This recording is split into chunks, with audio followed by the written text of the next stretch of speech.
السلام عليكم ورحمة الله. إن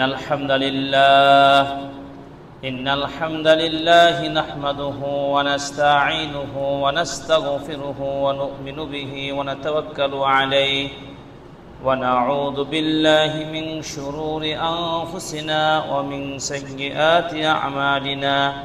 من يهده الله فلا مضل له ومن يضلل فلا هادي له، وأشهد أن لا إله إلا الله وحده لا شريك له، وأشهد أن محمدًا عبده ورسوله أرسله بالحق بشيرا ونذيرا. فقد قال الله تعالى في كلام المجيد: أعوذ بالله من الشيطان الرجيم. بسم الله الرحمن الرحيم. يا أيها الذين آمنوا اتقوا الله حق تقاته ولا تموتن إلا وأنتم مسلمون. يا أيها الذين آمنوا اتقوا الله وقولوا قولا سديدا يصلح لكم أعمالكم ويغفر لكم ذنوبكم، ومن يطع الله ورسوله فقد فاز فوزا عظيما. أما بعد، فإن خير الحديث كتاب الله، وخير الهدي هدي محمد صلى الله عليه وسلم، وشر الأمور محدثاتها، وكل محدثة بدعة، وكل بدعة ضلالة، وكل ضلالة في النار. وبعد، فاعوذ بالله من الشيطان الرجيم. بسم الله الرحمن الرحيم. شهر رمضان الذي أنزل فيه القرآن هدى للناس وبينات من الهدى والفرقان. وقال الله تعالى في موضع آخر: يثبت الله الذين آمنوا بالقول الثابت في الحياة الدنيا وفي الآخرة، ويضل الله الظالمين ويفعل الله ما يشاء. عن ابن مسعود رضي الله تعالى عنه أن النبي صلى الله عليه وسلم قال: من قرأ حرفا من كتاب الله فله به حسنة، والحسنة بعشر أمثالها. لا أقول ألف لام ميم حرف، ولكن ألف حرف ولام حرف وميم حرف. رواه الترمذي। যাবতীয় প্রশংসা জ্ঞাপন করছি একমাত্র মহান আল্লাহ সুবহানাহু ওয়া তাআলার জন্য, যে রব্বুল আলামিন আজকে পবিত্র মাহে রমাদান মাসের দ্বিতীয় জুমআ, এই ঐতিহাসিক ঐতিহ্যবাহী মুন্সিগঞ্জ এলাকায় আজকে আমাদের সমবেত হওয়ার যে রব্বুল আলামিন সুযোগ করে দিয়েছেন, সে আল্লাহর অসংখ্য প্রশংসা জ্ঞাপন করি। আমরা সবাই বলি আলহামদুলিল্লাহ। দরুদ ও সালাম বর্ষিত হোক আমাদের পৃথিবীর সর্বশ্রেষ্ঠ নবী ও রাসূল, শ্রেষ্ঠ মানুষ, আদর্শের একমাত্র প্রতীক, যার অনুসরণ, যার ভালোবাসা ছাড়া, যার প্রত্যেকটা বিষয়কে তার অনুযায়ী আমল না করতে পারলে আমাদের জীবনের প্রত্যেকটা আমল ব্যর্থ হবে এবং আমরা পরকালে মুক্তি থেকে বঞ্চিত হব। সেই প্রিয় নবীর জন্য আমাদের সকল ভালোবাসা, তার প্রত্যেকটা সুন্নাহ, তার আখলাক, তার আচরণ, তার দর্শন, সব কিছুকে আমরা জীবনের নিজ আত্মার চেয়েও বেশি ভালোবাসি। সেই নবীর প্রতি অসংখ্য দুরূদ ও সালাম বর্ষিত হোক। আমরা সবাই বলি সাল্লাল্লাহু আলাইহি ওয়াসাল্লাম। প্রিয় হাজিরিন, আপনারা জানেন আজকের খুতবার আলোচ্য বিষয় পূর্ব নির্ধারিত আ'যামু সামানিয়াতি ওয়াসাইল লিসাবাতি আলা দ্বীন ফি জামানিল ফিতান, অর্থাৎ ফিতনার সময়ে দিনের উপরে, আল্লাহর দিনের উপরে টিকে থাকা, আল্লাহর দিনের উপরে অবিচল থাকার বিশেষ 8টি মূলনীতি, সে 8টি উপায় আজকে কোরআন ও সুন্নাহর আলোকে আপনাদের নিকট আমরা আলোচনার প্রয়াস পাব এবং আমরা জেনে নেব যে বর্তমান এই ফিতনার সময়ে আমরা যে উপায়গুলো অবলম্বন করলে সত্যিকার আমার দ্বীনকে বাঁচাতে পারবো, আমার ঈমানকে রক্ষা করতে পারবো। এবং বর্তমান সময়ের সাথে এই বিষয়ের আলোচনাও জরুরি, কেননা রমাদান মাস আমরা পেয়েছি। এই রমাদান মাসে আমরা ইসলামের 5টি মৌলিক ভিত্তির একটি আমরা পালন করছি, রমাদান মাসব্যাপী মাহে রমজানের সিয়াম। সাথে সাথে মৃত্যুর আগ পর্যন্ত যতদিন আপনার আমার দেহে শ্বাস থাকবে, আকিল বিবেক শক্তি থাকবে, ততদিন পর্যন্ত প্রত্যেকটা মুসলিম নরনারীকে সালাত আদায় করতেই হবে। কিন্তু আমরা এই মৌলিক বিধানগুলো পালন করলেও আমরা অনেকেই বিভিন্ন ধরনের ফিতনা, বিভিন্ন ধরনের বিপর্যয়ের কষ্টের মধ্যে রয়েছি। বিধায় আমরা নিজেদের ঈমানকে নষ্ট করেছি, আমাদের ঈমানকে হরণ করে নিচ্ছে এক শ্রেণীর সংস্কৃতি।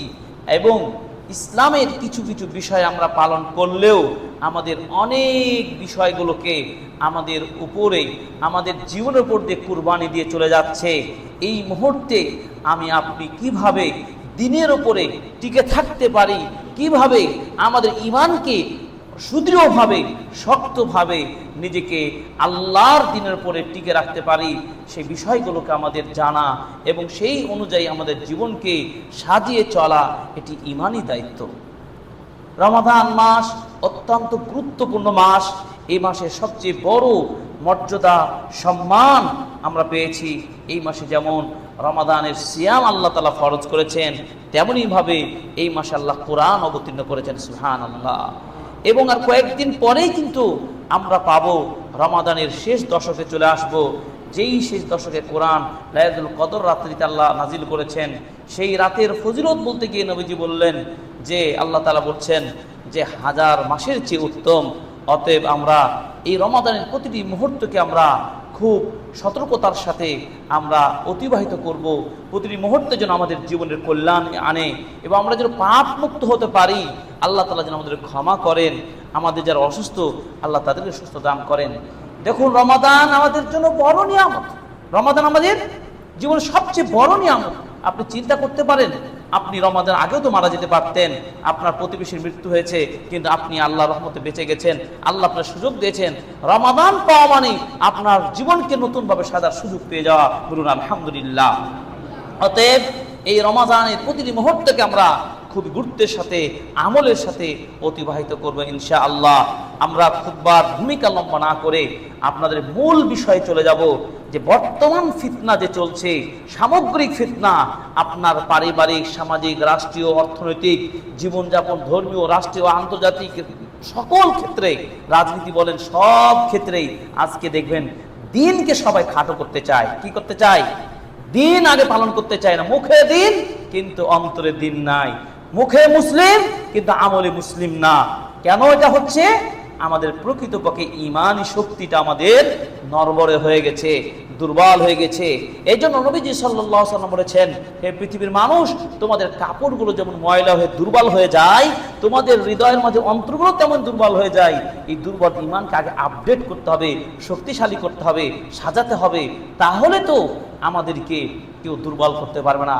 আজকে মুসলিমদের ঐক্য না থাকার কারণে, দিনের উপরে সকল মুসলিমরা যদি সত্যিকার ঐক্য থাকতো, একত্রিত থাকতো, তাহলে বেজাতি সংস্কৃতি, তাহলে বেধর্মীরা, বিদ্বেষীরা, ইসলামের শত্রুরা আপনার উপর বিজয় লাভ করতে পারতো না, ক্ষমতা খাটাতে পারতো না। কিন্তু আমাদের বড় দুঃখের কথা, আমরা ঐক্য নাই, কোরআন ও সুন্নাহর আমরা মূল আদর্শে আসতে পারি নাই। তা আমাদের অন্তরটাকে কিভাবে আপনি সাজাবেন, কিভাবে আপনি ঈমানের উপর সুদৃঢ় রাখবেন, আল্লাহ দ্বীনকে সব কিছুর উপর কি করবেন, সব কিছুর উপরে দ্বীনকে প্রাধান্য দিতে হবে, সব কিছুর ঊর্ধ্বে আল্লাহ দ্বীনকে আপনি আগে মানবেন। দুনিয়ারই কোন স্বার্থ আপনাকে যদি গ্রাস করতে না পারে। মানুষের এই অন্তরটা, আল্লাহ রাসূল সাল্লাল্লাহু আলাইহি ওয়াসাল্লাম বলছেন, মানুষের অন্তর আল্লাহ তাআলার দুই আঙ্গুলের মাঝে থাকে, দুই আঙ্গুলের মাঝের মতো, যেদিকে চায় সেদিকেই কি করতে হবে, পরিবর্তন করতে পারে। নবীজি সাল্লাল্লাহু আলাইহি ওয়াসাল্লাম বলছেন যে বানি আদমের এই অন্তরটা এত দ্রুত পরিবর্তনশীল, যেমন ভাবে চুলার পাতিলে পানি দিয়ে যখন পানি গরম টকবক করে খুব দ্রুত টকবক করে পানিটা আবার নিচে পড়ে যায়, তেমনি আমাদের অন্তরটা দ্রুত মুহূর্তের মধ্যে কি হয়ে যায়, পরিবর্তন হয়ে যায়, পরিবর্তন হয়ে যায়। এই জন্য কলকে কল বলা হয়। কল মানে কি? পরিবর্তন হয়ে যাওয়া। এই কল মানে আত্মা, হৃদয়। এই হৃদয়টা দ্রুত পরিবর্তন হয়ে যায়। যখন আপনাকে টোপ দেওয়া হয়, লোভ দেখানো হয়, তখনই আপনি সেদিকে ঘুরে গেলেন। এমনটি নাই কি আমাদের? একটু স্বার্থ আপনি সুযোগ পেয়েছেন, আপনি সেদিকে চলে গেলেন। আবার স্বার্থে আঘাত, আপনি আবার ভিন্ন পথ অবলম্বন করলেন। এটা কি মুসলিমদের স্বভাব? এমন হওয়া উচিত নয়। আপনাকে আল্লাহর প্রশংসা আদায় করতে হবে যে আপনি নন মুসলিমের ঘরে জন্ম হয়নি, আপনি মুসলিম ঘরে জন্মগ্রহণ করে মুসলিম পরিচয়টা দিতে পারছেন। এর চেয়ে বড় নিয়ামত কি নিতে পারেন আপনি বলেন? মনে রাখতে হবে, আল্লাহর নিকট একমাত্র মনোনীত ধর্ম ইসলাম। আল্লাহ তাআলা বলেছেন, ইন্নাদ-দীনা ইনদাল্লাহিল ইসলাম, একমাত্র আল্লাহর নিকট একটি ধর্ম, সেটি হলো ইসলাম। এবং আল্লাহ তাআলা ঘোষণা করে বলেছেন সূরা মাইদার 5 নম্বর আয়াতে, আল ইয়াউমা আকমালতু লাকুম দীনাকুম ওয়া আতমামতু আলাইকুম নি'মাতি ওয়া রাদিতু লাকুমুল ইসলাম দীনা। আল্লাহ তাআলা বলছেন, পৃথিবীতে অসংখ্য মতাদর্শ থাকতে পারে, কিন্তু আমি তোমাদের জন্য একটাই ধর্ম চুজ করেছি, বেছে নিয়েছি, সেটা ইসলাম। আলহামদুলিল্লাহ, তা আপনি আমি মুসলিম হতে পেরেছি, এর চেয়ে আর বড় কি হতে পারে? কিন্তু মুসলিম হলেন কোন মুসলিম? যে স্বার্থ হলে আছেন, স্বার্থ হালালে নাই। দুনিয়াবি স্বার্থের ক্ষমতা পাওয়ার জন্য ঈমানি চেতনাকে আপনি বিসর্জন দিচ্ছেন। মানুষকে খুশি করার জন্য যা করা লাগে তাই করছেন। এমনকি সমাজে বসবাস করছেন আমরা। কিসের দিন আপনি, কোন দিনের উপর আপনি অবিচল রয়েছেন? আপনাকে ওই দিনের উপরে টিকে থাকতে হবে যেই দিনের উপরে বেলাল রাদিয়াল্লাহু তাআলা আনহু ছিলেন, খাব্বাব রাদিয়াল্লাহু তাআলা আনহু ছিলেন, ইসলামের খলিফাগণ ছিলেন, সাহাবীগণ ছিলেন, আবু বকর রাদিয়াল্লাহু তাআলা আনহু ছিলেন। জীবনের সব কিছু ছেড়ে দিয়ে মক্কা থেকে মদিনায় হিজরত করেছিলেন। কিসের জন্য? দিনের ভালোবাসার জন্য। মুহাজির হয়েছেন, তারা হিজরত করেছেন। আনসাররা তাদের ঘর বাড়ি দিয়ে মুহাজিরদেরকে সাহায্য করে ইতিহাসে তারা আনসার হয়েছেন। সেই ত্যাগ স্বীকার করতে পেরেছি আমরা? শুধু নিজের স্বার্থ চিন্তা করি। আসুন আমরা সেই 8টি উপায়, সেই পদক্ষেপ জানবো, যে 8টি উপায় আপনাকে আমাকে দিনের উপরে টিকে থাকতে সহায়তা করবে। 1 নম্বর মূলনীতি হলো কাসরাতুদ দুআ ওয়াল ইলতিজাউ ইলাল্লাহ। বেশি বেশি দোয়া করতে হবে আল্লাহর কাছে এবং আল্লাহর আশ্রয় চাইতে হবে। আল্লাহ, তুমি আমাকে মুসলমান হওয়ার সুযোগ করে দিয়েছো। আল্লাহ, তোমার নিকট আবেদন, তোমার নিকট বিনোদন, আল্লাহ তুমি আমাকে এই দিনের উপরে স্থির রাখো। আমার অন্তরটা যেন পরিবর্তন হয়ে না যায়, আমার মনটা যেন বিগড়ে না যায়, আমি যেন কোনো স্বার্থের দিকে না চলে যাই। আল্লাহ নিকট এইভাবে আপনাকে বারবার দোয়া করতে হবে। বলেন তো, অন্তরটা পরিবর্তনকারী কে? আল্লাহ। সকল ক্ষমতার মালিক কে? আল্লাহ। মুহূর্তের মধ্যে মানুষের মন যদি পরিবর্তন হয়ে যায়, হাজার ভালোবাসা দেখে আপনি ধরে রাখতে পারবেন না। অতএব আল্লাহ সুবহানাহু ওয়া তাআলার নিকট আমাকে আপনাকে সঠিক দ্বীনের উপরে টিকে থাকার জন্য কার নিকট আবেদন করব? আল্লাহর নিকট আবেদন করব। কারণ দ্বীন নিজেকে টিকে রাখার সবচেয়ে বড় মাধ্যম হলো আগে আল্লাহর নিকট বেশি বেশি দোয়া করব।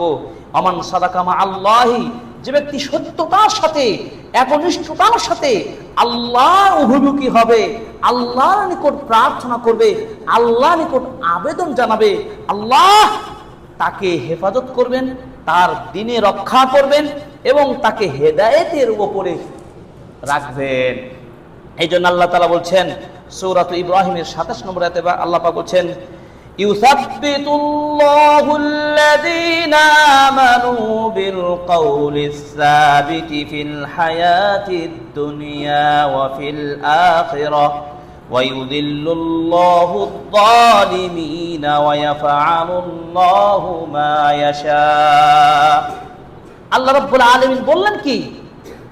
ইউসাব্বিতুল্লাহুল্লাযীনা আমানু, আল্লাহ তাআলা ঈমানদারদেরকে স্থির রাখবেন, ঈমানদারদেরকে অবিচল রাখবেন বিল কওলিস সাবিত, সাবিত স্থায়ী কথা দ্বারা, গ্রহণযোগ্য বাণী দ্বারা।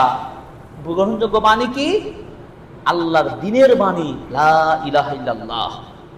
যারা লা ইলাহা ইল্লাল্লাহতে বিশ্বাসী, যারা লা ইলাহা ইল্লাল্লাহ অনুযায়ী আমল করেন, তারাই তো ঈমানদার।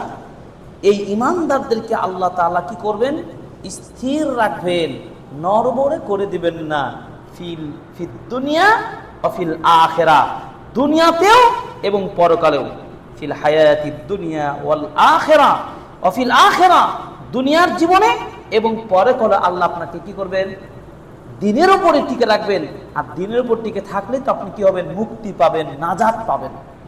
দ্বীন থেকে যারা ভিন্ন ধর্ম, ভিন্ন চিন্তা, ভিন্ন দর্শন যারা পালন করবেন, তারা কিন্তু পরকালে কি হবে? মুক্তি পাবে না। ওমাই ইয়াবতাগি গায়রা ইসলাম দীনা, আল্লাহর দ্বীন ছাড়া যদি অন্য কোনো দ্বীনকে তালাশ করেন, অনুসন্ধান করেন, না ওদেরই কালচারটা ভালো, ওদেরই দর্শনটাই ভালো, তাহলে আপনি কিয়ামতের মাঠে পরকালে আপনি ক্ষতিগ্রস্ত হবেন, মুক্তি থেকে বঞ্চিত হবেন, কোনোই লাভ হবে না। ওয়া ইউযিল্লুল্লাহু যালিমিন, যারা জালেম তাদেরকে আল্লাহ পথভ্রষ্ট করেন। ওয়া ইয়াফআলুল্লাহু মা ইয়াশা, আর আল্লাহ যা চান তাই করতে পারেন। তাই আল্লাহ যা চান তাই করতে পারেন, এই ক্ষমতা যেহেতু আল্লাহর, অতএব কি করব?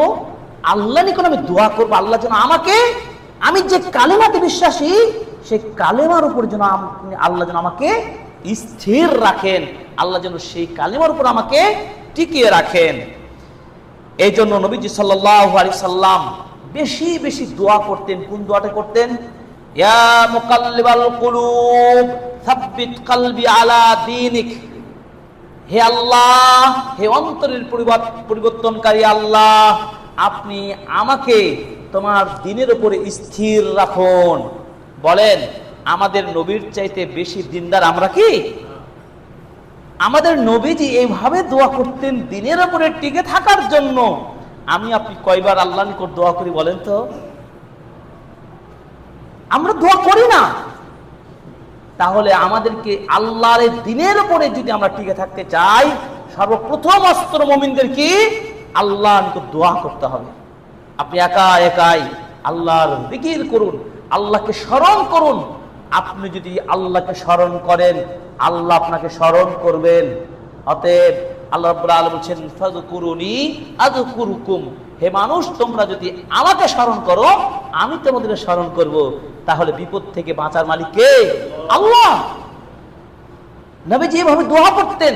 আপনারা সব সময় বেশি বেশি দোয়া করবেন, ইয়া মুকাল্লিবাল কুলুব সাব্বিত কলবি আলা দীনিকা, হে আল্লাহ তুমি আমাকে তোমার দ্বীনের উপরে অবিচল রাখুন, আমিন। নবীজি সাল্লাল্লাহু আলাইহি সাল্লাম এভাবে দোয়া করতেন, আল্লাহুম্মা লাকা আসলামতু ওয়া বিকা আমানতু ওয়া আলাইকা তাওয়াক্কালতু ওয়া ইলাইকা আনাবতু ওয়া বিকা খাসামতু। এভাবে দোয়া করে বলতেন, আল্লাহ আমি তোমার কাছেই তো আত্মসমর্পণ করেছি।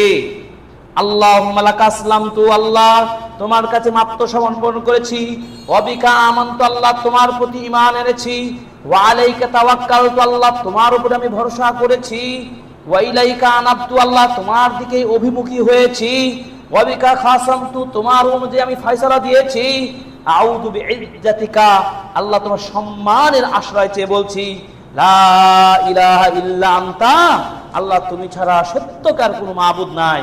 কি নাই? সত্যিকারের সত্য কোনো মাবুদ নাই।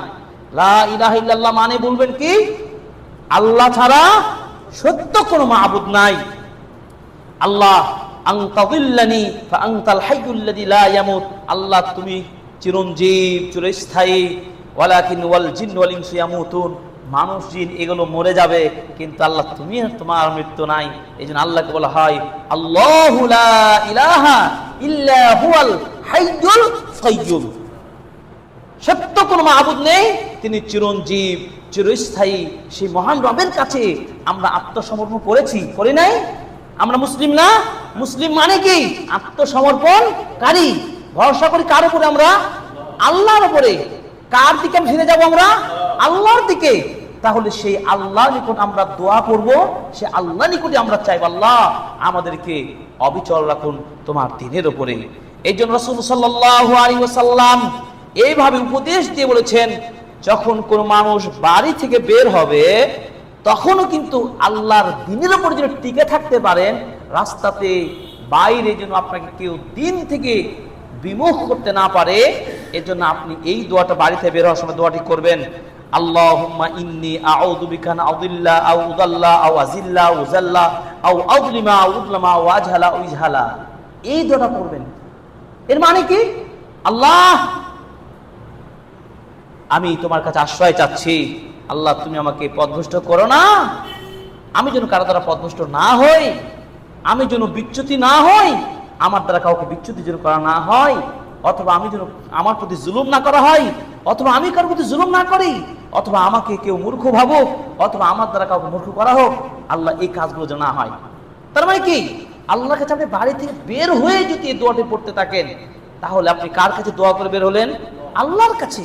তাহলে দুনিয়ার হাওয়া, দুনিয়ার যে চাওয়া, দুনিয়ার যে খারাপ আপনার যে চাহিদা আপনাকে আল্লাহ দিন থেকে সরাতে পারবে না, আল্লাহ দিন থেকে আপনাকে দুর্বল করতে পারবে না। এর জন্য কোরআনে একটি দোয়া রয়েছে, এইভাবে দোয়া করবেন আল্লাহ দিনের উপরে অবিচল থাকার জন্য, দিনের উপর টিকে থাকার জন্য এই দোয়াটি বেশি বেশি করবেন।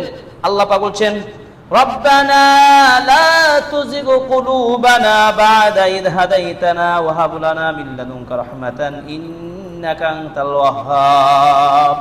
হে আল্লাহ, হে আমাদের প্রতিপালক, তুমি আমাদের অন্তরকে বিগড়ে দিও না, কারণ অন্তর যদি বিগড়ে যায় তাহলে আপনি তো সত্য থেকে পিছলিয়ে আপনি বাতিলের দিকে চলে যাবেন, হেদায়েত থেকে অন্ধকারে চলে যাবেন। এজন্য আল্লাহর নিকট আপনাকে দোয়া করতে হবে, বা'দা ইয হাদাইতানা, আল্লাহ তুমি আমাকে হেদায়েত দেওয়ার পরে আল্লাহ কোনোভাবে যেন দিন থেকে সরে না যায়। কেননা দেখেন, আপনারা ভালো করে খেয়াল করেন, বহু সংখ্যক মুসল্লি, বহু সংখ্যক হাজি, ভালো দিনদার মানুষ দেখবেন, খুব ভালো পাক্কা মুসল্লি, পাক্কা দিনদার, দান খায়রাত করেন, সেই লোকটা হঠাৎ করে পরিবর্তন হয়ে যায়। কেন হয় জানেন?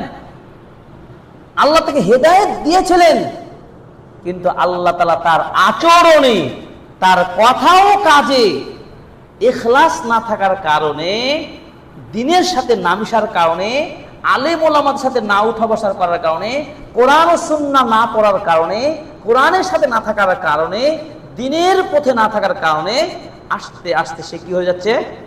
ওই হাজি মানুষটা খারাপে চলে যাচ্ছে। ওই দিনদার মুসল্লি মানুষটা দেখবেন যে মসজিদ আস্তে যে ছেড়ে দিচ্ছে। এটা কি ঘটে না? অনেক মানুষকে দেখবেন। তাহলে দিন পেয়েও কিন্তু হাত ছাড়া হয়ে যাওয়ার আমরা নজির দেখতে পাই। আপনি আমি একটু যদি জীবনে দিয়ে লক্ষ্য করি, দেখেন তো রমাজানে যেভাবে আল্লাহ দিনকে আমরা পালন করছি, যেভাবে রবকে স্মরণ করছি, আমরা অন্য মাসে কি আল্লাহকে ডাকি? এত আমরা ইফতারের আয়োজন করি, আমরা তারাবি সালাতের জন্য এত আয়োজন করি, আল্লাহকে এত স্মরণ করি, তার মানে কি এটা হওয়া উচিত? দেখবেন রমাদান যেমনি চলে যাবে মসজিদের কাতার সংখ্যা কমে যাবে। তাহলে আমরা কোন মুসলমান? কাকে ফাঁকি দিতে এসেছেন আপনি? ফাঁকি আল্লাহকে দিতে এসেছেন? আল্লাহ দোয়া করেন যে রমাদানে যেভাবে আমি আল্লাহ তোমার দিন পালন করছি, চেষ্টা করছি, আল্লাহ আমি বাকি দিনগুলো তো যেন আল্লাহ সঠিকভাবে আমি পালন করতে পারি, এই দোয়া করতে হবে। তাহলে দিনের উপরে, আল্লাহ দিনের উপরে সঠিকভাবে অবিচল থাকার 1 নম্বর অস্ত্র কি? আল্লাহর কাছে বেশি বেশি দোয়া করতে হবে, আল্লাহর কাছে আশ্রয় চাইতে হবে, যেন কোনো বিপদে পড়ে যেন দিন থেকে আমি বের না হয়ে যায়। আপনাকে লোভ দেখানো হলো, অমুক কোম্পানি চাকরি পেলে আপনাকে এত কোটি টাকা বেতন দেওয়া হবে, কিন্তু শর্ত হলো আপনাকে দাড়ি কাটতে হবে, আপনাকে নামাজের সময় দেওয়া হবে না। সে চাকরি করবেন? কিন্তু অনেকেই করে। অনেকে আমাদেরকে ফোন দেয়, ফতোয়া জানতে চায়। আপনার দিন আগে না আপনার চাকরি আগে? দিন আগে। এই দিনের উপর অবিচল থাকতে হবে। এই ইতিহাসগুলো যদি চর্চা করেন তার বুঝতে পারবেন দিনকে কিভাবে আপনাকে শিখতে হবে, মানতে হবে। আপনাকে কিছু দিনের কথা বলবো, সে উদাহরণগুলো দেব। তার আগে একটা একটা করে পয়েন্ট আপনারা মনে রাখবেন এবং নোট করবেন। আমাদের খুতবার শেষে কুইজ হবে এবং কুইজ আপনাদের পুরস্কার দেওয়া হবে ইনশাআল্লাহ। 1 নম্বর পয়েন্ট কি বললাম? তাহলে আল্লাহর কাছে বেশি বেশি দোয়া করতে হবে এবং তার কাছে আশ্রয় চাইতে হবে, 1 নম্বর। 2 নম্বর পয়েন্ট হলো কি? আল ইনায়াতু বিল কুরআনিল কারীম, অর্থাৎ কুরআনুল কারীমকে বেশি বেশি কোরআনের যত্ন নিতে হবে। কোরআনকে পড়াশোনা করতে হবে, কোরআনকে তিলাওয়াত করতে হবে। আমরা কোন মাসে আছি এখন? কোরআনের মাসে। কোন মাসে আছি আমরা? কোরআনের মাসে। কোরআন অবতীর্ণ হয়েছে কোন মাসে? রমাদান মাসে। কোরআন এমন একটি কিতাব, এই কিতাব সম্পর্কে আল্লাহ তাআলা বলছেন লা রাইবা ফীহি হুদাল লিল মুত্তাকিন। এটা হলো সেই কিতাব যেটা হচ্ছে কোনো ধরনের সংশয় সন্দেহ নেই, এটি হলো শ্রেষ্ঠ কিতাব, আসমান থেকে আল্লাহ নাজিল করেছেন। এটা মুত্তাকিদের জন্য, মানুষের হেদায়েতের জন্য এই কিতাব আল্লাহ নাজিল করেছেন। সেই নাজিল করেছেন রমাদান মাসে। আল্লাহ রাব্বুল আলামিন বলছেন শাহরু রমাদান আল্লাযী উনজিলা ফীহিল কুরআন। আল্লাহ তাআলা এই কোরআনকে রমাদান মাসে অবতীর্ণ করেছেন হুদাল লিন-নাস, মানুষের হেদায়েতের জন্য, মানুষের মুক্তির জন্য, মানুষের নাজাত পাওয়ার জন্য এই কোরআন। কোরআন হচ্ছে সেই কিতাব, এই কোরআনের সম্পর্ক যার সাথে হয়েছে তার সম্মান বেড়েছে। এই কোরআন নাজিল হয়নি শবে বরাত রাতে। আপনাকে বলতে হবে, আমরা কয়েকদিন আগে শাবান মাসে আমরা অনেককে দেখেছি কোরআন নাজিল হয়েছে শবে বরাত রাতে। এই কথা কি সত্য নাকি কোরআন নাজিল হয়েছে রমাদান মাসে? কথা সত্য। কোরআনে কোথাও কি আছে শবে বরাতের রাতে কোরআন নাজিল হয়েছে? এটা কি কোরআনের কোথাও আছে? কিন্তু কোরআন যে নাজিল হয়েছে রমাদান মাসে, এ কথা তো আছে। তাহলে কথা কি সত্য হলো না? আজকে সমাজের মানুষকে ভুল শেখানো হয়নি। এই রাতে কোরআন নাজিল হয়েছে, এই রাতের মর্যাদা বেশি, এই রাতে বেশি বেশি সালাত আদায় করলে, অমুক করলে, তমুক করলে আপনি আগামী জীবন সুখী থাকবেন, আনন্দে থাকবেন, আপনার গুনাহ মাফ করা হবে। এই সব কথাগুলো বলে কোরআনের ভুল তথ্য আপনাকে ছড়ানো হচ্ছে। কোরআনের মাস হচ্ছে রমাদান মাস। রমাদান মাসের কোন দিনে নাজিল হয়েছে আল্লাহ এই কথা বলেছেন, ইন্না আনজালনাহু ফি লাইলাতিল কদর। আল্লাহ পাক বলেছেন আমি কোরআনকে কদরের রাত্রে নাজিল করেছি। কদর রাত্রি কোন মাসে? রমাদান মাসে। এত স্পষ্ট কথাকে কিভাবে মিথ্যা আপনাকে শেখানো হচ্ছে।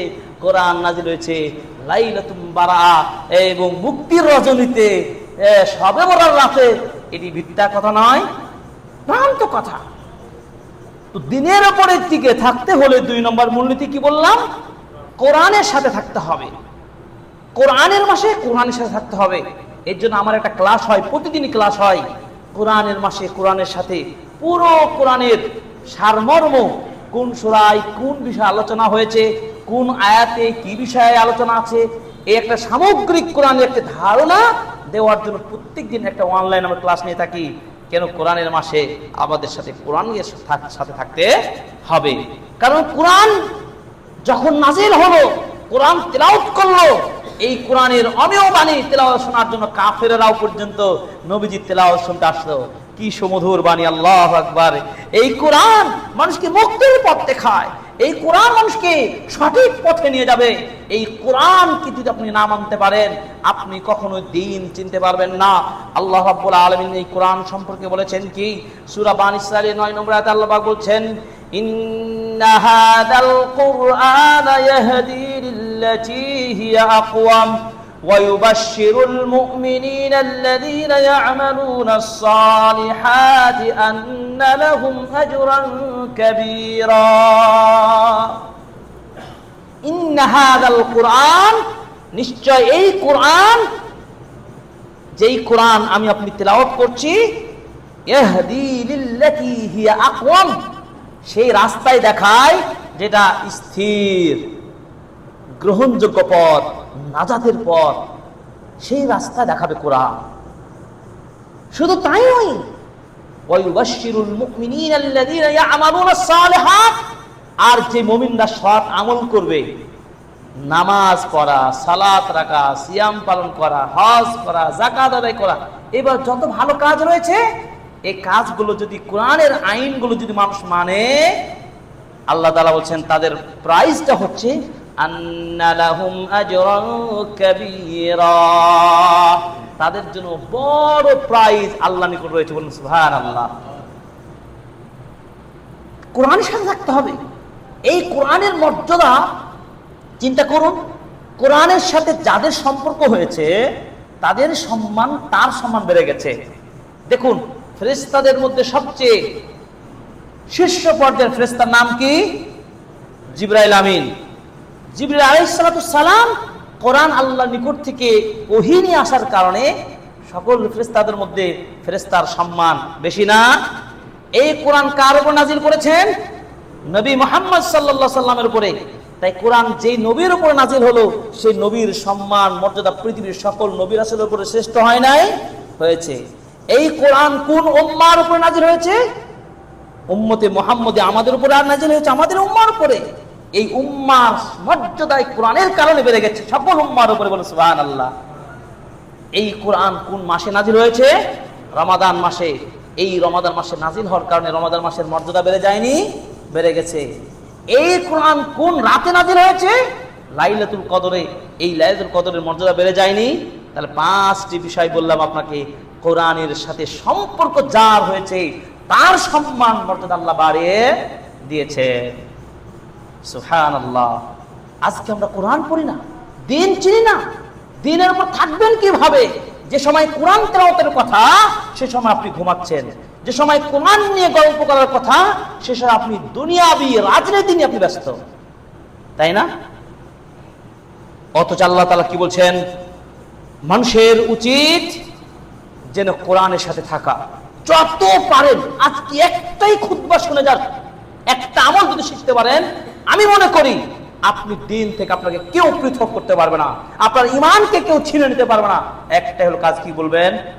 কোরআনের সাথে থাকতে হবে।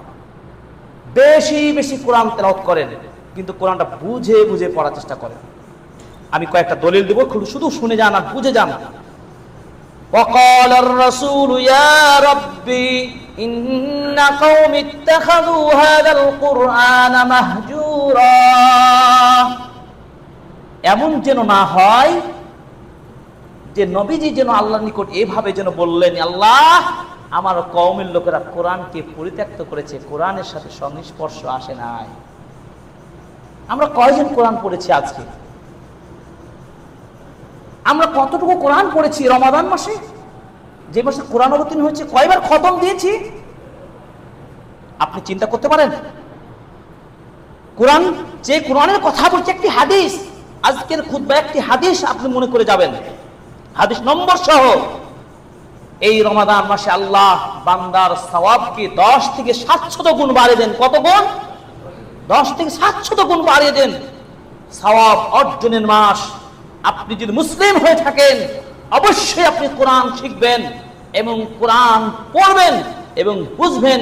একটি হাদিস তিরমিজির 2910 নম্বর হাদিস, তিরমিজি কিতাবের আব্দুল ইবনে মাসউদ রাদিয়াল্লাহু তাআলা আনহু বলেন, রাসূল সাল্লাল্লাহু আলাইহি সাল্লাম বলেছেন, মান ক্বারা হারফান মিন কিতাবিল্লাহ, কেউ যদি আল্লাহর কোরআনের একটি হরফ তেলাওয়াত করে। কয়টি হরফ?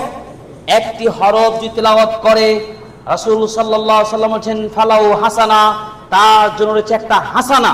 হাসানা কি? সওয়াব, নেকি, প্রতিদান। এবার রাসূল বললেন ওয়াল হাসানাতু বিআশরি আমসালিহা, এক হাসানা সমান হলো 10টি হাসানা। এক হাসানা সমান 10 হাসানা, 10টি সওয়াব। রাসূল সাল্লাল্লাহু আলাইহি ওয়াসাল্লাম উদাহরণ দিয়ে বললেন লা আকুলু আলিফ লাম মিম হারফুন, আমি তোমাদেরকে বলবো না আলিফ লাম মিম, সূরা বাকারার প্রথম আয়াত। এই আলিফ লাম মিম এটা কোনো হরফ নয়, বরং আলিফুন হরফুন, লামুন হারফুন ও মিমুন হারফুন। আলিফ একটা হরফ, লাম একটা হরফ, মিম একটা হরফ। এই 3 হরফে যদি প্রত্যেক হরফ প্রতি 10টা করে সওয়াব হয়, তাহলে 3টা হরফ যদি বর্ণ যদি আপনি পাঠ করেন, তেলাওয়াত করেন, তাহলে কত নেকি হবে? 30 নেকি। তাহলে প্রত্যেকটা হরফে কোরআনে কত করে নেকি? 30 নেকি।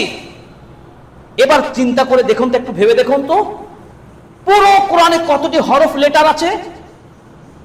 একটু গভীরভাবে চিন্তা করেন, পুরো কোরআনের মধ্যে কতটি হরফ রয়েছে। আজকে আপনাদেরকে আমি বলতে চাই 3,23,671টি হরফ রয়েছে। কত বললাম? 3,23,671টি হরফ রয়েছে। সুবহানাল্লাহ বলেন। তাহলে আপনি একবার যদি কোরআন খতম দেন, কতটি হরফ পড়বেন আপনি? 3,23,671টি হরফ রয়েছে। বলুন সুবহানাল্লাহ। সেই কোরআন আপনি পড়বেন, তাহলে আপনি এই 3,23,671টি হরফের সাথে 10কে গুণ দেন, কত সওয়াব অর্জন করবেন একবার খতম দিলে? একবার পুরো কোরআন তেলাওয়াত করলে কত সওয়াব হবে? 3,23,6,710টি সওয়াব আপনি পাবেন। সুবহানাল্লাহ। চিন্তা করতে পারেন, এই কোরআনের মাস আমরা কয়দিন কোরআনে সময় দিয়েছি চিন্তা করেন। আপনার অভাব থাকবে না, টেনশন থাকবে না, বরকত, সম্মান। যার মালিক কে? আল্লাহ। সেই আল্লাহর কিতাব পড়বেন। পৃথিবীর কোনো নভেল, নাটক, গল্পের বই আপনি পড়ছেন না, আল্লাহর কালাম পড়ছেন। আপনি যদি দিনদার হন, তাহলে কোরআনের সাথে আপনি সময় কাটাবেন। প্রকৃত মুসলিম যদি হন, আপনি কোরআনের সাথে সময় কাটাবেন। বাজে কাজ সব ছেড়ে দিতে হবে। যদি ছাড়তে পারেন, তাহলে আপনাকে কোনদিন কোন নাস্তিক, দুনিয়াবি কোনো খারাপ কাজ আপনাকে আক্রমণ করতে পারবে না। দিন থেকে আপনার সরাতে কেউ পারবে না। এবার আসুন, কোরআন তো পড়বেন, কোরআনটাকে শুধু তিলাওয়াতের মধ্যে সীমাবদ্ধ রাখবেন না, কোরআনের অর্থ বুঝে বুঝে পড়তে হবে। কি করতে হবে? অর্থ বুঝে বুঝে পড়তে হবে। আল্লাহ তাআলা সূরা সাদের 29 নম্বর আয়াতে বলছেন কিতাবুন আনজালনাহু ইলাইকা মুবারাকুন লিয়াদাব্বারু আয়াতিহি ওয়া লিয়াতাযাক্কারা উলুল আলবাব। আল্লাহ রাব্বুল আলামিন বলেন কিতাবুন আনজালনাহু ইলাইক, নবী মুহাম্মদ আমি আপনার প্রতি কোরআন নাযিল করেছি, যেই কোরআন হচ্ছে মুবারাকুন, বরকতপূর্ণ কিতাব। এই কিতাব নাযিল করেছি তোমাদের শুধু তাকে রাখার জন্য নয়, কোরআনকে শুধু দেখে দেখে রাখবে, শুধু দেখে দেখে রাখবে। কোরআন বাসায় কিনে রাখবেন, কিন্তু কোরআন খুলবেন না, কোরআন পড়বেন না, এই জন্য কোরআন নাযিল করে নাই। আল্লাহ পাক বলছেন কোরআন নাযিল করেছি মুবারাকুন, বরকতময় কিতাব। যেই কোরআন পড়লে বরকত হবে, আসমানি বারাকা আপনি পাবেন।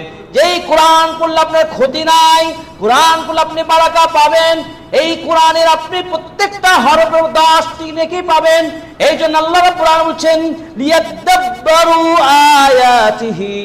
আল্লাহ কোরআনে যে শব্দগুলো দিয়েছেন, যে আয়াতগুলো দিয়েছেন, এই আয়াতগুলোকে আপনাকে বুঝে বুঝে পড়তে হবে, গবেষণা করে পড়তে হবে, স্টাডি করতে হবে। এই কোরআনে আয়াতগুলোতে কি রয়েছে, কোন মেসেজটা রয়েছে, কি বিষয় আল্লাহ বোঝাতে চেয়েছেন। আমরা আজকে বাঙালি মানুষ, কিন্তু কোরআনের বাংলা অনুবাদ পাওয়া যায়, তাফসির পাওয়া যায়। আপনি একটি কোরআনের তাফসির অনুবাদ কোরআন কিনে নিন, সেখান থেকে আপনি কোরআনকে বুঝে বুঝে পড়ুন। পুরো 1 মাস যদি ট্রেনিংটা নিতে পারেন, কোরআনের মর্যাদা পাবেন, আপনার বারাকা পেয়ে যাবেন ইনশাআল্লাহ। আর এই কথাগুলো বুঝবে কে? যারা জ্ঞানী মানুষ। আল্লাহ পাক বলছেন উলুল আলবাব। আপনারা যদি বিচক্ষণ হন তাহলে আজকে বাজারে কোরআন কিনে আজকে পড়তে শুরু করে দিবেন। যারা কোরআন পড়তে জানেন না, আজকে ইমাম সাহেবুল হুজুর আমাকে আলিফ বাতাসে শিক্ষা দেন। লজ্জা হবে? লজ্জা হবে? ইমাম সাহেব লজ্জা হবে? আজকেই নামাজের পর আলিফ বাতাসা শুরু করে দেন। যারা জানেন না, যারা পড়তে জানেন তারা আজকেই কোরআন শুরু করে দেন, অর্থ সহ কোরআন পড়েন। আপনাদের আল্লাহ বারাকায় ভরপুর করে দেবেন ইনশাআল্লাহ। সতর্ক থাকবেন, কোরআন হচ্ছে নাজাতের মুক্তির শ্রেষ্ঠ কিতাব। অতএব কোরআনকে আপনি কখনোই পিছনে ছেড়ে দিবেন না, কোরআনকে তাকে রাখবেন না। আল্লাহ তাআলা এই কথাও বলেছেন সূরা মুমিনুনের 66 থেকে 67 68 নম্বর আয়াতে বলেছেন, কি বলেছেন দেখুন, قد كانت آياتي تتلى عليكم فكنتم على أعقابكم تنكسون। হে পৃথিবীর মানুষ, তোমাদের সামনে কোরআন তেলাওয়াত করা হতো, তোমরা কোরআনটাকে পিছনে রেখে দিতে, গল্প আড্ডাবাজি মেতে উঠতে। মুস্তাকবিরিনা বিহি সামিরান তাহজুরুন, তোমরা অহংকার বশত তোমরা রাত জেগে জেগে সময় কাটাতে বটে, কিন্তু কোরআন তেলাওয়াত করতে না। কি ব্যস্ততা না? কোরআনের মাহফিল হচ্ছে, কোরআনের একটা দশ হচ্ছে, আপনি না শুনে আপনি গান সিনেমা দেখছেন, নাটক দেখছেন, বলছেন না একটা ভালো একটা ধর্মীয় নাটক না, দেশের কালচার একটা খবর দেখতেই হবে, ঘন্টার পর ঘন্টা খবর দেখছেন, রাজনীতি দেখছেন, কিন্তু কোরআন আপনি শুনছেন না, কোরআন একটু বুঝছেন না, ইউটিউব থেকে তাফসির কারো শায়েখদের তাফসিরগুলো শুনছেন না। ঘরে বসে থেকে আজকে ইন্টারনেটের যুগে ঘরে বসে থেকে জ্ঞান চর্চা করার সুযোগ রয়েছে। সুবহানাল্লাহ। আফালাম ইয়াত্তাবিউল কাউল, তোমরা কি এই কাউল আল্লাহর বাণীকে তোমরা কি অনুধাবন করবে না? আল্লাহ তাআলা নিজে প্রশ্ন করছেন, তোমরা কি বোঝার চেষ্টা করবে না? কোরআনে কি আছে? শিফাউল লিন্নাস, মানুষের সুস্থতার শ্রেষ্ঠ কোরআন। অসুস্থ আছেন, কোরআন তেলাওয়াত থাকেন, আল্লাহ তো সুস্থ করে দেবেন ইনশাআল্লাহ। আল্লাহু আকবার। কোরআনের মর্যাদা বলতে গিয়ে কোরআনের 5 স্তরের কথা বলবো আপনাদেরকে। কোরআনের মাস যেহেতু, দিনের উপর অবিচল থাকার জন্য কোরআনের সাথে আপনার সম্পর্ক করতে হবে। 5টা স্তর মনে রাখুন। কোরআনের কয়টি স্তর? 5টি। নাম্বার 1, এই কোরআন আপনার সুপারিশ করবে আপনার পক্ষে। সুপারিশ চান কি চান না? কে সুপারিশ চান না? সবাই সুপারিশ চাই কিয়ামতের মাঠে, সবাই নাজাত পেতে যায়। আল্লাহ আমাদের সকলকে তুমি নাজাত দান করো, আমিন। আল্লাহ কোরআন প্রেমী আমাদের বানিয়ে দাও, আমিন। 1 নম্বর, কোরআন যদি পড়েন, কোরআন নিজে আল্লাহর নিকট সুপারিশ করবে। এক বলবে কি? ফাইন্নাহু ইয়াতি ইয়াউমাল কিয়ামাহ শাফিআন লিআসহাবিহি। কোরআন সেদিন আল্লাহর নিকট সুপারিশ করে বলবে, আল্লাহ তোমার এই বান্দার হাতে গল্প না করে, সিনেমা না দেখে, গল্প রাজনীতি না মিশে গিয়ে তারা কোরআন পড়তো, আল্লাহ ঘুমকে ত্যাগ করে, আল্লাহ তুমি আমার পক্ষ থেকে সুপারিশ গ্রহণ করো, এই বান্দাকে তুমি নাজাত দান করো। আল্লাহ কোরআনের সুপারিশ কবুল করবেন, সুবহানাল্লাহ। তাহলে কোরআনের সুপারিশ নিতে হলে কি করব? কোরআনের সাথে থাকব। 2 নম্বর কোরআনের স্তর আর রিফা, ফাইন্না মানজিলাতাকা ইনদা আখির আয়াতিন তাকরাউহা। জান্নাতে যেদিন উঠানো হবে, এই কোরআনের আয়াত যতদূর পড়বেন ততদূর আপনার মর্যাদা অত শীর্ষে যাবে। সুবহানাল্লাহ। আল্লাহ কোরআনের হাফেজকে বলবেন সেদিন, কোরআনের পাঠককে বলবেন কি? যাকে জান্নাত দিবেন, বলবে বান্দা তুমি কোরআনের আয়াত পড়তে থাকো, এই পড়তে থাকবে পড়তে থাকবে, যতদূর গিয়ে আয়াতটা পড়ে থামবে তার মর্যাদা তত উঁচুতে অবস্থান হবে। সুবহানাল্লাহ। তাহলে কোরআন পড়লে কি হয়? সম্মান মর্যাদা বাড়তে থাকবে। 2 নম্বর। 3 নম্বর কি? আস-সুহবা মা'আস সাফরাতিল কিরামিল বারারা। কোরআনের সাথী যারা হবে তারা সম্মানিত ফেরেশতাদের সাথে তাদের সম্মান মর্যাদাকে ঘোষিত করেছেন নবীজি সাল্লাল্লাহু আলাইহি ওয়াসাল্লাম। চিন্তা করতে পারেন। 3 নম্বর। 4 নম্বর কি? আল খাইরিয়া, শ্রেষ্ঠতম মর্যাদা অর্জন করতে পারবেন কোরআনের সাথে যারা থাকবেন। রাসূল সাল্লাল্লাহু আলাইহি ওয়াসাল্লাম বলেন কি? খায়রুকুম মান তাআল্লামাল কুরআন ওয়া আল্লামা। তোমাদের মধ্যে শ্রেষ্ঠ মানুষ কে? যে কোরআন নিজে শিখে অন্যকে শেখায়। শিখবেন না? শিখাবেন না?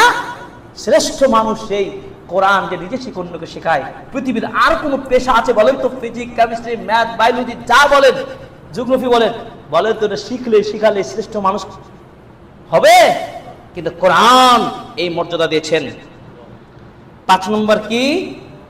আল আহলিয়া, অর্থাৎ কোরআন যারা হবে তাদেরকে বলা হচ্ছে আহলুল কোরআন। যারা কোরআন প্রেমী হবে তাদেরকে বলেছে আহলুল্লাহি ওয়া খাসাতিহি, তারা আল্লাহর বিশেষ বান্দা হিসাবে বিবেচিত হবে। সুবহানাল্লাহ। আল্লাহর বিশেষ বান্দা হতে পারলে আর পৃথিবীর কোনো কেউ ঠেকাতে পারবে আপনাকে? আপনার নাজাত অবশ্যই হবে। তাহলে কার সাথে থাকবো আমরা? কোরআনের সাথে থাকবো। কোরআন আমরা মানবো। কোরআন যদি পড়েন ঈমান বৃদ্ধি পাবে। কোরআন পড়লে কি হবে? ঈমান বৃদ্ধি পাবে। এই জন্য আল্লাহ তাআলা বলছেন, ইন্নামাল মুমিনুনা আল্লাযীনা ইযা যুকিরাল্লাহু ওয়াজিলাত কুলুবুহুম ওয়া ইযা তুলিয়াত আলাইহিম আয়াতুহু زادتهم إيمانا وعلى ربهم يتوكلون الذين يقيمون الصلاة ومما رزقناهم ينفقون أولئك هم المؤمنون حقا সূরা আনফাল 2 থেকে 4 নম্বর আয়াতে আল্লাহ পাক বলছেন যে মুমিন তারাই প্রকৃত মুমিন যখন তাদের নিকট কুরআন তিলাওয়াত করা হয় তখন তাদের অন্তরটা কি হয়? অন্তরটা প্রকম্পিত হতে থাকে। কি কোরআন শুনছেন তখন মনটা কি ভয়ভীত হয় না? যখন তিলাওয়াত করা হয় তখন তাদের ঈমানটা বেড়ে যায়। আমরা কোন সুমধুর কণ্ঠে কোরআন শুনছি, আল্লাহর বাণী শুনছে। তাহলে কোরআন পড়লে ঈমান বাড়বে, আর ঈমান যদি বাড়ে তাহলে আপনাকে ফিতনা আপনাকে দিন থেকে সরাতে পারবে? দিন থেকে সরাতে পারবে না। এই জন্য কোরআনমুখী হতে হবে। কিন্তু কাফেররা বলতো কি জানেন? وقال الذين كفروا لولا نزل عليه القرآن جملة واحدة كذلك لنثبت به فؤادك ورتلناه ترتيلا সূরা ফুরকান 32 নম্বর আয়াত। কাফেররা বলতো যে কোরআন কেন একবারই মুহাম্মদের উপর নাযিল করে দেওয়া হলো না? কাফেরদের উক্তি। কিন্তু আল্লাহ বলছে তোমরা যা চাও তা হবে না। আমি কোরআনকে নাজিল করেছি ধীরে ধীরে ধীরে ধীরে পর্যায়ক্রমে নবীজির 23 বছর জিন্দেগিতে। কেন? আল্লাহ বলছেন লিনুসাব্বিতা বিহি ফুয়াদাকা, যেন আপনার অন্তরকরণকে আমি অন্তরে যেন এটাকে স্থির করতে পারি। সুবহানাল্লাহ। আর যদি কারো স্থির থাকে অন্তর, তাহলে এই অন্তরকে কেউ পরিবর্তন করতে পারবে? ডাইভার্ট করতে পারবে? পারবে না। তাহলে ফিতনার সময় নিজেকে দিনের উপরে, আল্লাহ দিনের উপরে অবিচল থাকার 2 নম্বর মূলনীতি কি বললাম? কোরআনমুখী হবেন, কোরআনের সাথে থাকবেন। 3 নম্বর কি? নবীদের কিরাআতু সিয়ারুল আম্বিয়া ওয়া কাসাসুল মুরসালিন, অর্থাৎ নবীদের জীবনী পড়বেন। আর কি করবেন? রাসূলদের যে কিসসাগুলো, কাহিনীগুলো ঘটেছে না বিভিন্ন রাসূলের জীবনে, এই জীবনী ইতিহাসগুলো স্টাডি করতে হবে। তাহলে আপনার ঈমান বাড়বে। তাহলে বুঝতে পারবেন ফিতনা যতই বড় হোক, যতই পাহাড়ের মতোই ফিতনা আসুক, যত স্বার্থের কথা আসুক, যতই আপনাকে লোভ দেখানো হোক, আপনি কখনোই প্রলোভনে পড়বেন না। কখনো দিন থেকে আপনি বিচ্যুতি ঘটাবেন না। এজন্য দেখুন, ইতিহাস পড়লে, নবীদের জীবনী পড়লে, কিসসাগুলো যদি পর্যালোচনা করলে আপনার জ্ঞান বাড়বে, আপনার ঈমানী শক্তি বাড়বে। আল্লাহ সূরা ইউসুফের 111 নম্বর আয়াতে বলছেন, সর্বশেষ আয়াত, ইউসুফ নবীর ঘটনা আপনি পড়ে দেখেন, তিনি কিভাবে আল্লাহর দ্বীনের উপর অবিচল ছিলেন। চিন্তা করতে পারেন, দিন বিক্রি করে নাই। যখন তাকে ব্যভিচারের জন্য ডাকা হলো, তিনি কখনোই রাজি হয় নাই এবং তিনি ব্যভিচার করেন নাই। তিনি আল্লাহকে ভয় করেছেন, তিনি সর্বদা দ্বীনের উপর অবিচল ছিলেন। এভাবে ইব্রাহিম নবীর কথা শুনে স্মরণ করেন, ইব্রাহিম নবীকে যখন আগুনে নিক্ষেপ করা হলো, তখনও তিনি তার দ্বীন ইসলামকে ত্যাগ করেন নাই। ইব্রাহিম নবীকে আগুন নিক্ষেপ করা হলো, কিন্তু আল্লাহ তাআলার কাছে তিনি দোয়া করলেন, হাসবি আল্লাহ ওয়া নি'মাল ওয়াকিল, আমার জন্য আল্লাহ যথেষ্ট, আমার একমাত্র অভিভাবক আল্লাহ, পৃথিবীর কোনো শক্তি আগুন আমাকে পুরাতে পারবে না। কেমন ঈমানী পাওয়ার চিন্তা করেন।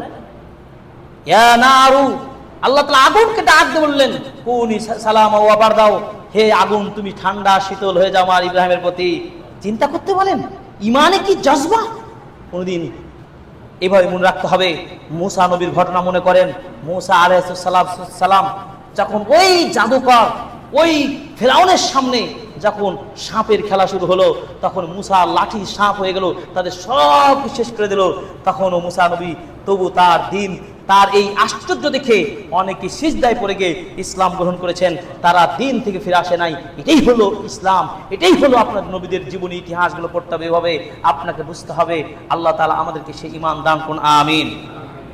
এইজন্য আল্লাহ তাআলা বলছেন, লাকাদ কানা ফি কসাসিহিম ইবরাতুল লিউলিল আলবাব মা কানা হাদিসান ইফতারা ওয়ালাকিন তাসদিকাল্লাযী বাইনা ইয়াদাইহি ওয়া তাফসীলা কুল্লি শাইইন ওয়া হুদান ওয়া রাহমাতাল লিকাওমিন ইউমিনুন। নবীদের ঘটনাতে শিক্ষা আছে, সেখানে স্পষ্ট বর্ণনা রয়েছে, মুক্তির কারণ রয়েছে, কোনো মিথ্যা কাহিনী নাই, সত্য কাহিনী আপনাকে পড়তে হবে, আপনি মুক্তি খুঁজে পাবেন। এই জন্য আল্লাহ তাআলা সূরা হুদের 120 নম্বর আয়াতে বলছেন, ওয়া কুল্লান কুসসু আলাইকা মিন আমবাই রাসূল মা নুসাব্বিতু বিহি ফুয়াদাকা ওয়া জাআকা ফি হাদিল হক ওয়া মাউইদা ওয়া যিকরা লিল মুমিনিন। হে নবী, আমি আপনার নিকট পূর্বের নবীদের কাহিনীগুলো বলি এজন্যই যাতে করে আপনার অন্তরের মধ্যে গেঁথে যায় যে বিপদের মুহূর্তে কিভাবে টিকে থাকতে হয়। বোঝেন নাই কথা?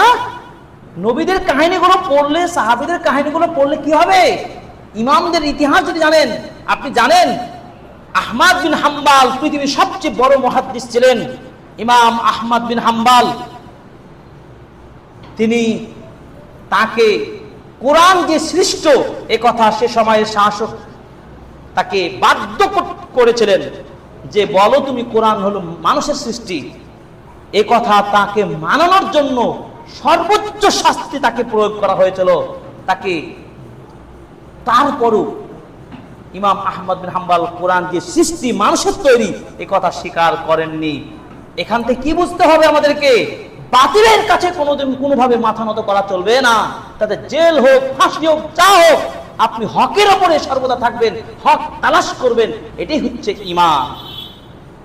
এজন্য আল্লাহ তাআলা বলেন, উলাইকাল্লাযীনা হাদাল্লাহ, ওই নবী রাসূল পূর্বের সালাফগণ তারা ছিলেন হেদায়েতের উপরে। সুতরাং তোমরা যদি ঈমান বাঁচাতে চাও, দ্বীনের উপর অবিচল থাকতে চাও, তাহলে ফাবি হুদাহু মুক্তাদি, তাহলে এই নবী রাসূলদের হেদায়েতের পথকে তোমরা অনুসরণ করো। বোঝা গেল? এই তথাকথিত এই পাগলদের পিছনে ছুটে হবে না, সাহাবাগীদের পিছনে ছুটে হবে না। আপনাকে কার পিছনে ছুটতে হবে? কোরআনের পিছনে ছুটতে হবে, নবী রাসূলগণের আইনের উপর চলতে হবে। আজকে জেনা ধর্ষণ কি কেন হচ্ছে আপনি চিন্তা করতে পারেন? এই বাংলাদেশে হাজার আইন করছে কিন্তু ধর্ষণ ঠেকাতে পারছে না, কেন জানেন? একটাই কারণ, কোরআনের আইন তারা চালু করে না। তাই কোরআন আইন যদি চালু হতো এই বাংলাদেশ থেকে ধর্ষণ সব উঠে যাবে ইনশাআল্লাহ। আজও আরব দেশে সেই ধর্ষণের যে কোরআনিক যে আইন, সে আইন চালু রয়েছে। কয়জন জরিপ দেখুন সৌদি আরবে ধর্ষণ হয়েছে?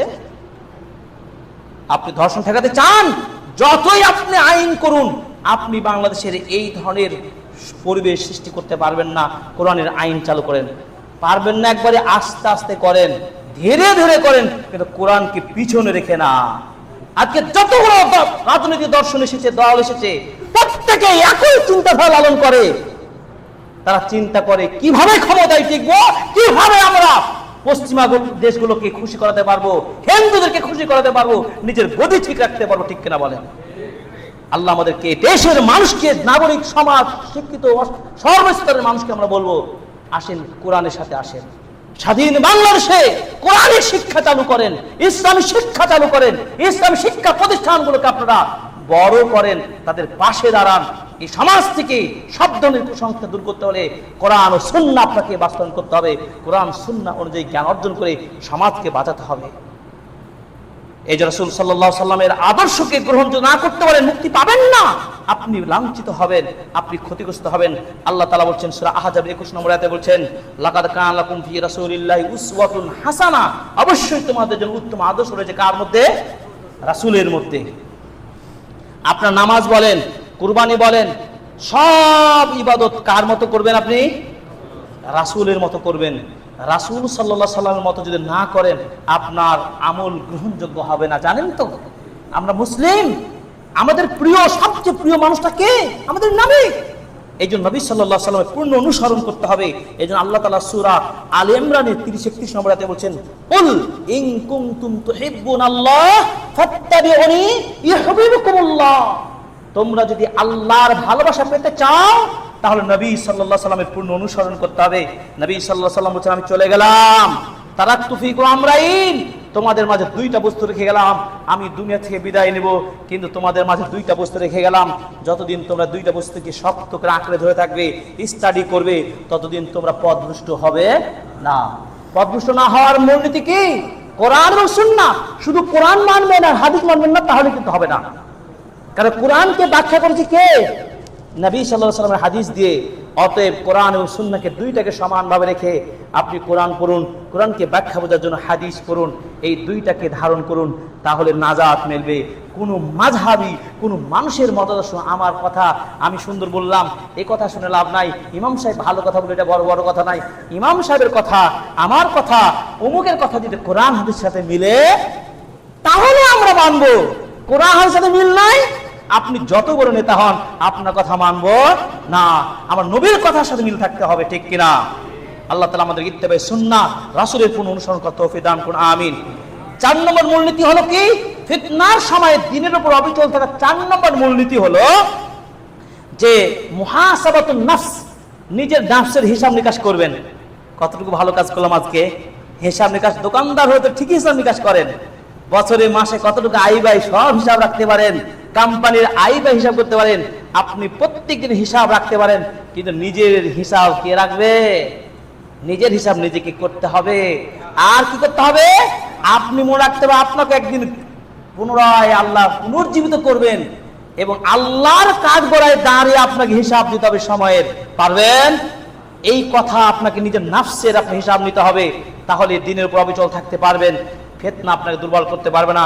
আল্লাহ তাআলা সূরা হাশরের 18 নম্বর আয়াতে বলছেন, ইয়া আইয়ুহাল্লাযীনা আমানুত্তাকুল্লাহা ওয়াল তানজুর নাফসুম মা কদ্দামাত লিগাদ ওয়াত্তাকুল্লাহ ইন্নাল্লাহা খাবীরুম বিমা তা'মালুন। হে ঈমানদার লোকেরা, কাকে ভয় করো? আল্লাহকে।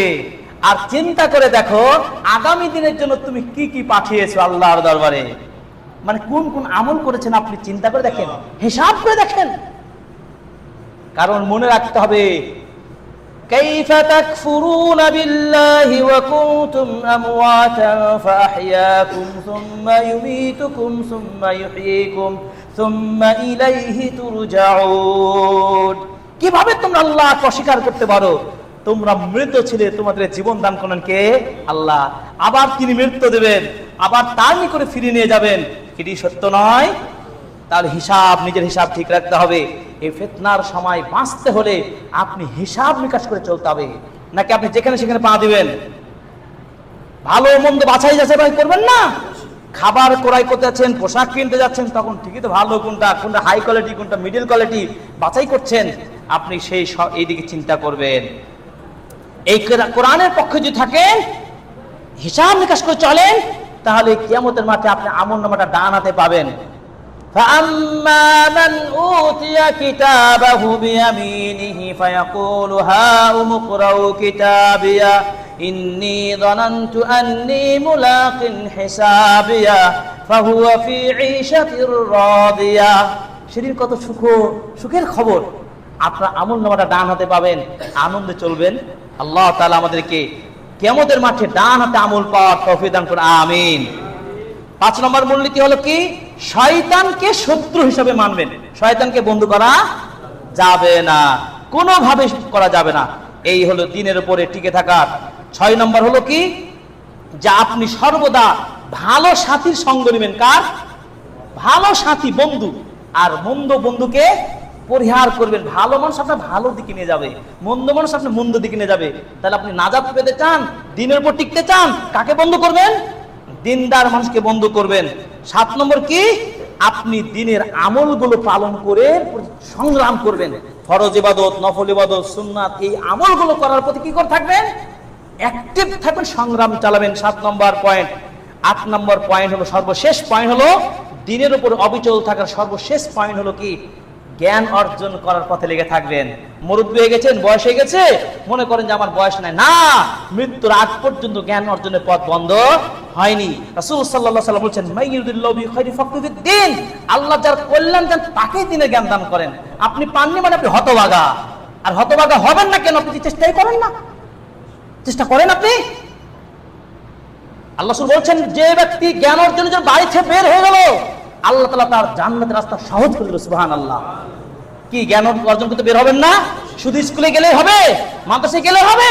মুরব্বী হচ্ছেন, কি হচ্ছেন, মসজিদে আসেন, বাড়িতে বসে অনলাইনে ক্লাস করেন, ইমাম সাহেবের কাছে শিখেন, প্রাইভেট পড়েন, বাংলা কিতাবগুলো কিনে নেন। জ্ঞান অর্জনের চাইতে উত্তম কিছু নেই। এই জন্য জ্ঞান ছাড়া যদি আমল করেন মূল্যহীন হবে। কি নলেজ নাই, কিভাবে উযু করতে জানেন না, আপনি নামাজ পড়া শুরু করলে হবে? নামাজ হবে? আগে উযুর নিয়ম জানতে হবে, ইত্যাদি ইত্যাদি। প্রিয় ভাইরা, আমরা যে বিষয়ে আলোচনা করছিলাম, ফিতনার সময় দ্বীনের উপরে অবিচল থাকার 8টি উপায়। সেই 8টি উপায় আপনাদেরকে আরেকবার বলে দিই। সেই পয়েন্টগুলো আপনাদেরকে যারা নোট করেছেন তারা ভালো করেছেন, আলহামদুলিল্লাহ। আপনারা এই বিষয়গুলো বুঝে জীবন যাপন করার চেষ্টা করবেন। 1 নম্বরে আপনারা করবেন কি? আল্লাহর কাছে বেশি দোয়া করবেন। 2 নম্বর, কোরআন বেশি বেশি পড়বেন। 3 নম্বর, নবীদের জীবনী কাহিনী পড়বেন। 4 নম্বর, নিজের হিসাব নিকাশ করে চলবেন। 5 নম্বর, শয়তানকে শত্রু ভেবেই চলবেন। 6 নম্বর, ভালো সঙ্গী নির্বাচন করবেন, বন্ধু খারাপ বন্ধুকে ছেড়ে দেবেন। 7 নম্বর, ধর্মীয় বিধানগুলো পালন করার প্রতি সর্বোচ্চ সংগ্রাম করবেন। 8 নম্বর, শরীয়ত দ্বীনের জ্ঞান অর্জন করবেন। আল্লাহ তাআলা আমাদেরকে কবুল করুন, আমিন আমিন। বারাকাল্লাহু লানা ওয়া লাকুম ফিল কুরআনিল আযীম ওয়া নাফা'না বিল আয়াতি।